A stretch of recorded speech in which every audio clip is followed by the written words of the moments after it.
অনেকগুলো মানুষ তো না,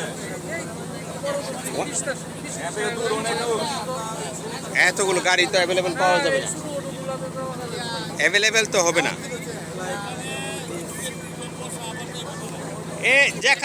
যেখান থেকে উঠছি ওখানে হলে ভালো হয়, এতগুলো মানুষের গাড়ি ঘোড়া পাওয়া যাবে না বন্ধু, বুঝছো?